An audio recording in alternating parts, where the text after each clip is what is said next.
Uno a Uno.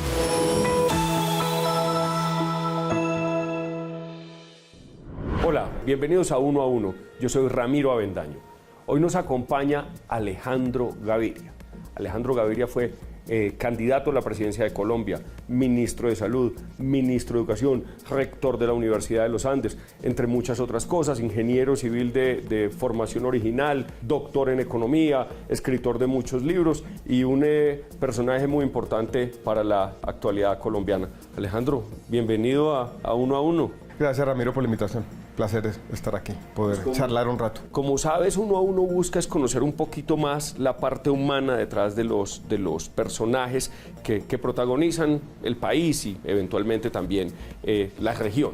Yo tengo la impresión que tú eres un político muy diferente al político tradicional. Mi impresión es que tú te dejas ver, que tienes una profunda convicción sobre lo que haces. Cuéntanos un poquito cómo se mezcla lo que tú piensas, lo que crees y el ejercicio del servicio público.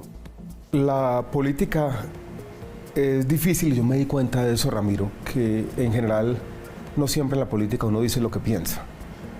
Y en la política muchas veces hay que ponerse la máscara. Yo no hice eso. Yo desde chiquito mi mamá decía una frase que decía: pobre Alejandro nunca aprendió a decir mentiras. Y mi experiencia en la política en parte estuvo afectada por eso, por esa tendencia simplemente a decir lo que estaba pensando en cualquier momento. A uno le dicen, el primer consejo que le da todo asesor de comunicaciones es: a usted le hacen una pregunta, no responde esa pregunta, diga lo que tenga que decir. Y lo que uno tiene que decir generalmente es un mensaje prefabricado por cualquier asesor de comunicaciones. A mí no me gusta esa forma de entender la política y de hacer la política, para bien y para mal, digámoslo así. ¿Cómo lograr que la gente se conecte contigo cuando le estás contando cosas que no necesariamente son las que quieren oír? En un mundo en donde que se vuelve como comité de aplausos o que está lleno, digamos, de demagogia y discursos grandilocuentes que lo que buscan es conseguir los votos sabiendo que detrás no van a poder cumplirle al electorado o al constituyente primario.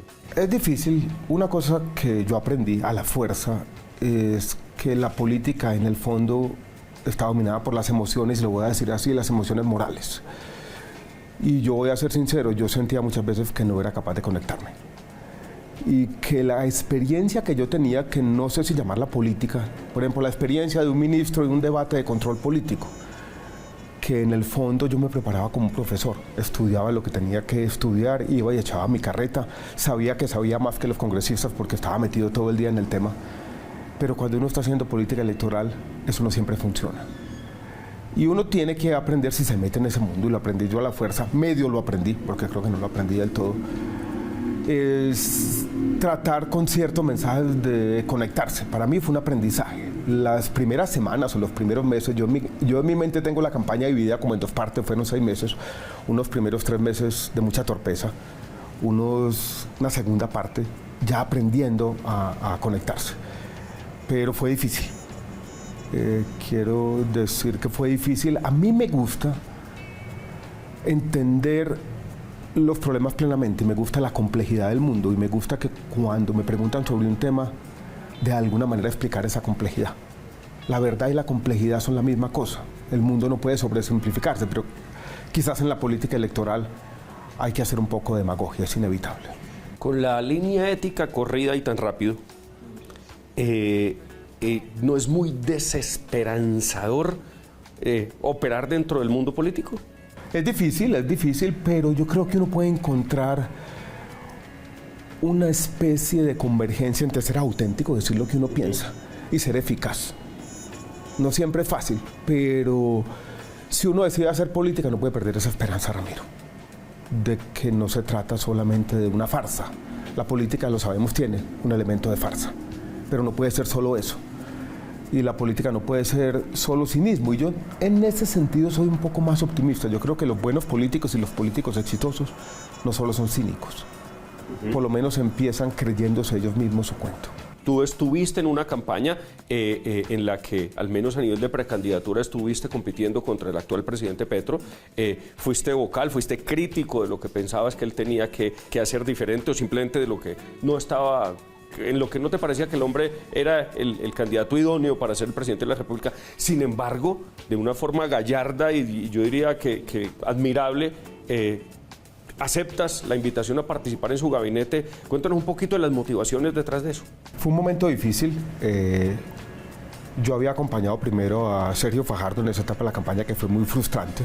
Esa etapa desde la consulta hasta la primera vuelta, porque fue casi un ritual. Esa campaña ya se había perdido. Y yo desde ese momento me di cuenta, Ramiro, de que Petro era el que se había conectado con el país. Y que de alguna manera, desde una perspectiva de largo plazo, a Colombia le convenía una figura como el presidente Petro, distinta, alternativa, que sacudiera un establecimiento autocomplaciente, que mostrara que Colombia podía ser gobernada de otra manera. Esa fue la primera reflexión que yo tuve. Esa reflexión me llevó, sin hablar con el presidente Petro, sin tener una conversación política de fondo, genuina y espontáneamente, a decir: yo voy a apoyar al presidente Petro en la segunda vuelta presidencial. Después tuvimos una conversación y en esa conversación es donde primera vez se plantea la entrada al gobierno. En ese momento pasa algo que ya se olvidó en el país, y es la publicación de los petrovideos.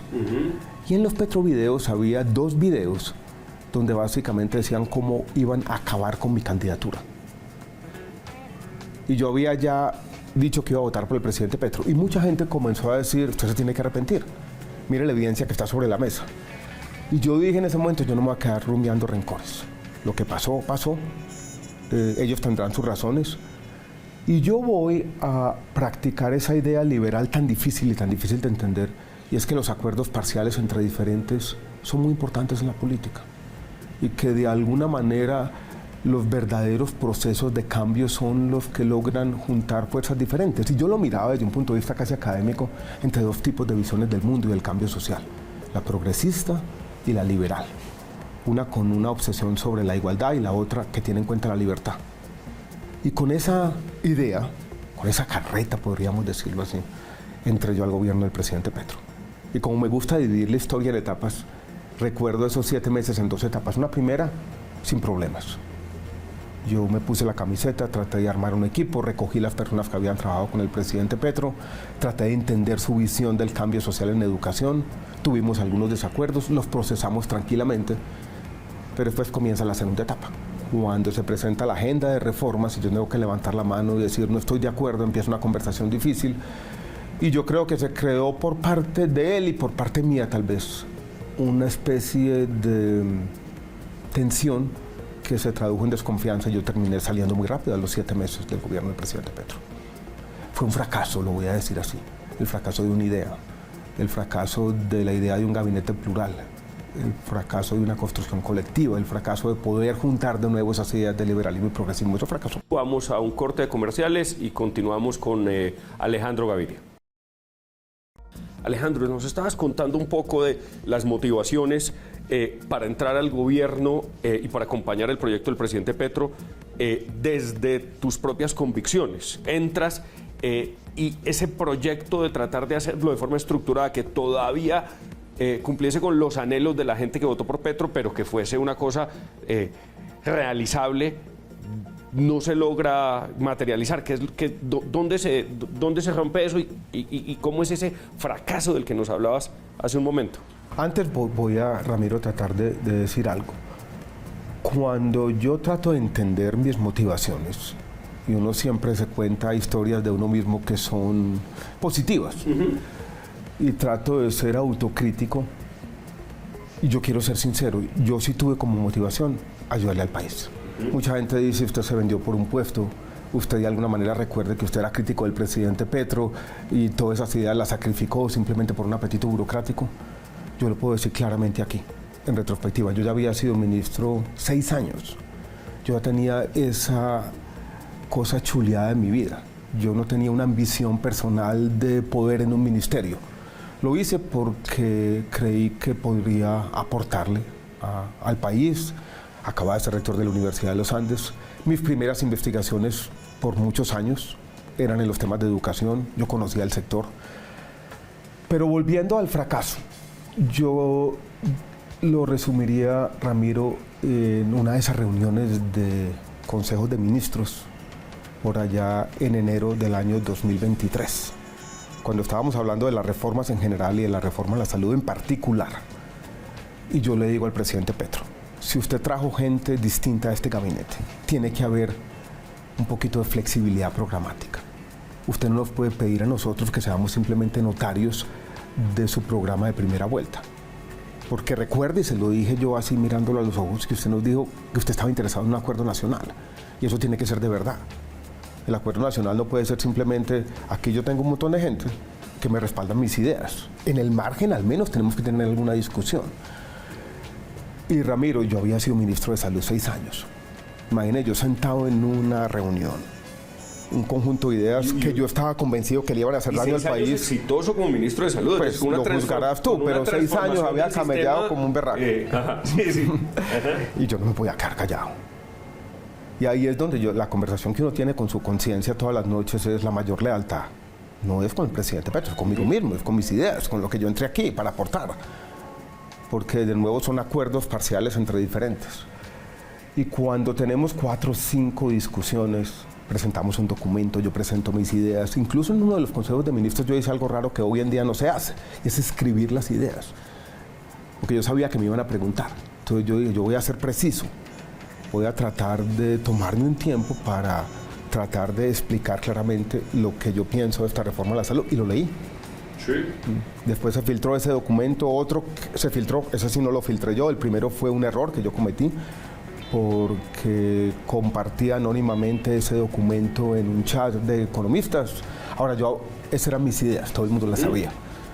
Y hoy no creo que fue algo que comprometió ni mi lealtad al gobierno ni nada. Todo el mundo sabía lo que yo pensaba sobre la reforma de la salud, estaba en 1000 videos y en 1000 documentos. Y se fue perdiendo ese ímpetu inicial de trabajar conjuntamente y salí del gobierno. Cuando salgo, yo enfrento una disyuntiva personal, y es si contar esta historia. Y en el mes de mayo, yo salí en febrero, comencé a escribir el libro La explosión controlada. Y a mí me gusta escribir, Ramiro.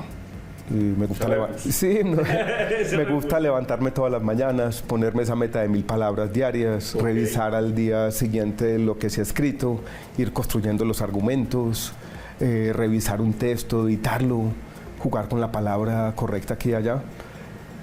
Y recuerdo cuando terminé de escribir ese libro de La explosión controlada, estaba leyendo un libro de un escritor novelista gringo que se llama Stephen King. En otra cosa completamente diferente. Él escribe literatura fantástica, ¿no? Pero él escribió un libro muy bonito sobre la escritura. Y da un consejo. Dice, yo acabo de escribir un libro, lo meto en un sobre de Manila, lo pongo en un cajón, le echo llave y lo dejo 10 semanas hibernar. Y yo dije, ¿hago eso o no lo hago? Tenía esa idea. Y yo me acuerdo que la editora de Penguin me dice, ¿ya tiene un borrador? Y yo dije, ya lo tengo, pero lo voy a dejar hibernar aquí, descansar un tiempito. Y dijo, mándemelo. Y yo se lo mandé. Y cuando se lo mandé por correo electrónico, ya sabía que iba a publicar el libro. Lo he revisitado después, el libro que escribí. Y creo, Ramiro, que ahí está mi historia. Pero ese libro ha planteado un debate interesante, que es el debate sobre hasta dónde llega la lealtad con uno mismo y hasta dónde contar lo que pasa en un gobierno. Este no es un libro de chisme, pero es un libro de reflexiones. ¿Es una buena idea o no? En el mundo anglosajón, los gringos, todos los ministros escriben unas memorias así en los libros. A mí me parece que ese es un ejercicio interesante, es un ejercicio de rendición de cuentas, es un ejercicio de transparencia. Pero a mucha gente no le ha gustado, y yo creo que entre ellos el presidente Petro, de que yo haya escrito un libro sobre esta experiencia. Pero y yendo de nuevo a eso, a la profunda convicción, y te hablo de cosas en las que yo pienso de vez en cuando. Pienso en una eterna pelea entre la biología y la ideología, ¿sí? Y yo digo que hay cosas que simplemente van contra la naturaleza del ser humano, y si hay alguna cosa que hemos podido hacer nosotros como especie para triunfar es, digamos, lo que nos ha diferenciado algunas de las grandes cosas es la capacidad de trabajar en grandes grupos, y esa es la cooperación, y eso significa poder presentar evidencias distintas, puntos de vista distintos, etcétera. No es como una locura pretender que todo se haga de una sola manera,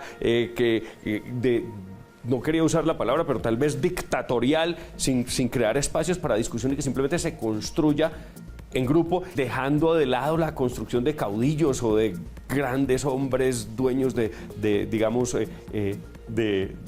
épicos novelescos. Yo creo, Ramiro, que detrás un poco de este fracaso, y que yo lo llamé así, tal vez un poco de manera grandilocuente, hay una idea del cambio social. Yo no creo en esas grandes historias, yo no creo en la improvisación carismática, no creo en un solo gran personaje o caudillo como transformador. No creo que el cambio se resuma en los ímpetus y las ideas de una persona.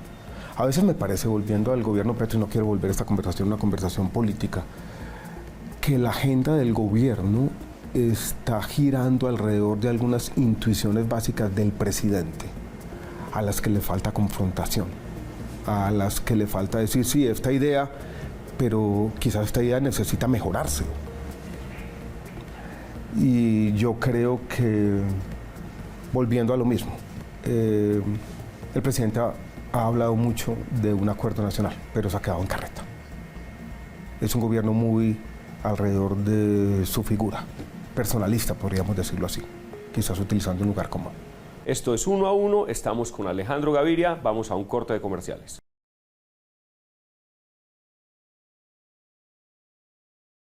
Alejandro, todos en Colombia, de una manera u otra, hemos sido afectados por la guerra, por la violencia, y creo que nadie puede contar que no le pasó algo.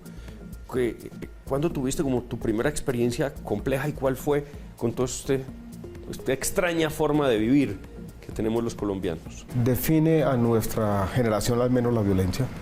Yo crecí en Medellín, Ramiro, y si me devuelvo a ese Medellín, no de mi juventud, sino de mi infancia, que eran los años 70, era una ciudad tranquila, que me gusta verla, esas fotografías de mi infancia, esas imágenes que quedan, era como una ciudad de costureras.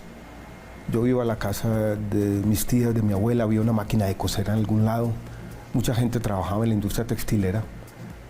Esa ciudad en la que yo crecí se convirtió en la ciudad más violenta del mundo en 10 años, de finales de los 70 a comienzos de los 80. Yo estuve a punto de ser asesinado en el año 1989. Acababa de terminar mi carrera de ingeniería civil, había comprado un Renault 4 color rojo, iba a la casa de mi novia. Yo vivía en un barrio que se llama La Guacatala, cerca del río Medellín, en la Universidad FIT. Tenía una novia por la 4ª Brigada de Medellín.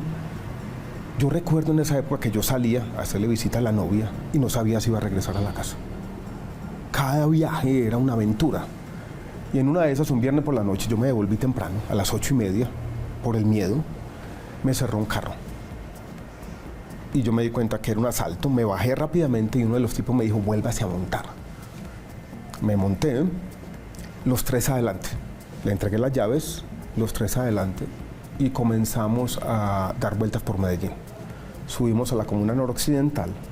Yo creo que los tipos estaban pensando que el carro tenía uno de esos seguros que le ponían a los carros en Medellín en esa época, y es que el carro se apagaba. Y había un botoncito por allá en las entrañas del carro que uno tenía que hundir o presionar para que el carro volviera a arrancar. Y eso nunca pasó, ellos empezaron a poner nerviosos. Y uno comienza a pegarme con la cacha de una pistola en la cabeza. Y lo que yo recuerdo es la sangre. Y yo hablando, uno me decía, no hable tanto, como tratando de mantener la calma y decirles que no me mataran. Frenan intempestivamente en algún momento, me arrojan a una cuneta, el tipo se baja, me apunta con el arma y no me dispara. Ahí me habían quitado los zapatos y yo recuerdo en medias bajar 45 minutos desde muy arriba en la comuna noroccidental al primer CAI que encontré. Ya llegando a la autopista de Medellín, los policías no me paraban bolas. En ese momento había 200 asesinatos un fin de semana en Medellín, o sea, un robo de carro era absolutamente irrelevante.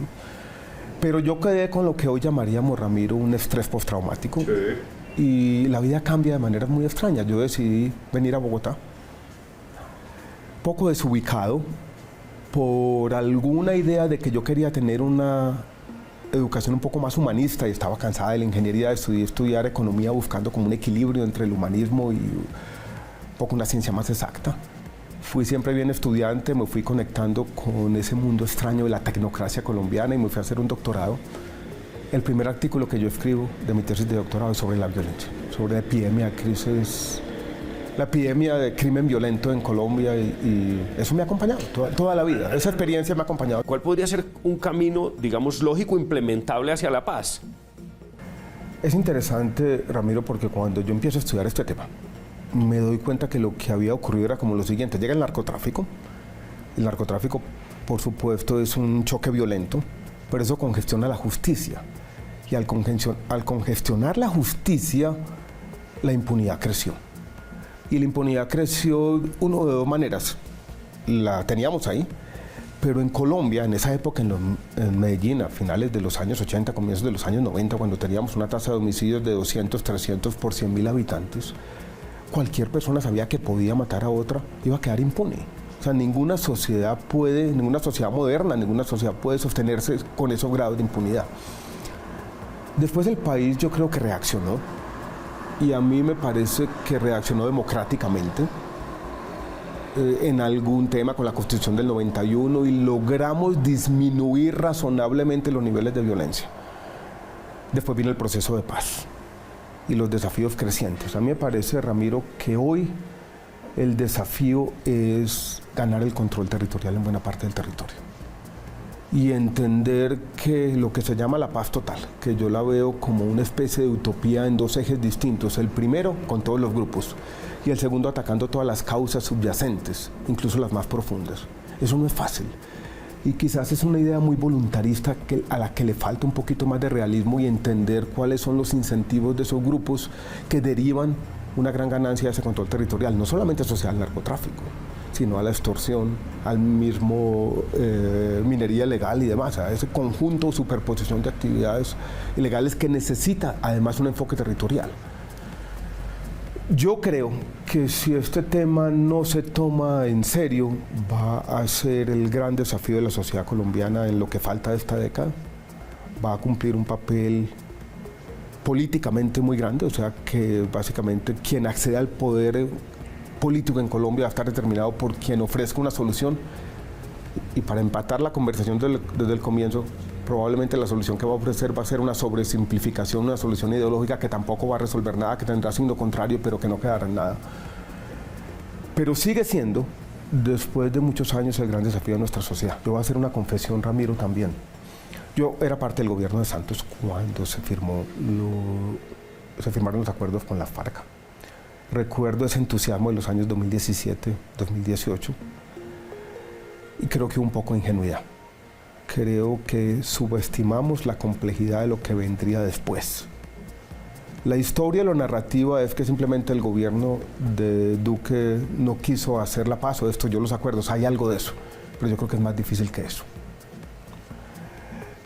¿Cómo hacerlo? No es fácil, pero cuando yo escribo este libro, yo dije, cuidado con la paz total, que puede ser una utopía regresiva, puede ser una idea de resolverlo todo al mismo tiempo que termine agravando el problema. Y yo tengo esa preocupación, Ramiro, en este momento. Muchas gracias, Alejandro. Yo creo que ha sido una charla espectacular, con una invitación que yo quiero hacer de forma personal como, digamos, responsable también de lo que hacemos en televisión y lo que hacemos en el canal, es invitar a la gente a pensar. Invitar a la gente a estos procesos de reflexión, a quizá leer libros tuyos, libros de historia, libros de pensadores, de forma lógica, de modo que podamos hacer este cambio entre todos y no pretender que va a venir alguien a dictarnos unas soluciones mágicas, porque este tema yo creo que se salió de las manos, pero de verdad ha sido muy rico conversar contigo hoy y espero que podamos tener muchas más oportunidades, Alejandro. Muchas gracias, Ramiro, por la invitación. Mucha suerte en esta aventura. Abrazo fuerte. Gracias, a todos los televidentes también. Esto es Uno a Uno. Nos vemos dentro de 8 días en Canal 1.